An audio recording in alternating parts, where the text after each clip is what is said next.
ஞாயிறு என்பது கண்ணாக, திங்கள் என்பது பெண்ணாக, செவ்வாய் கோவை பழமாக சேர்ந்தே நடந்தது அழகாக.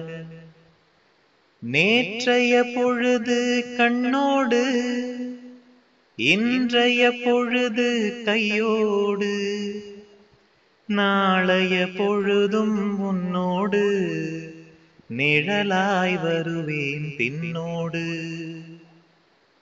ஞாயிறு என்பது கண்ணாக, திங்கள் என்பது பெண்ணாக, செவ்வாய் கோவை பழமாக சேர்ந்தே நடந்தது அழகாக.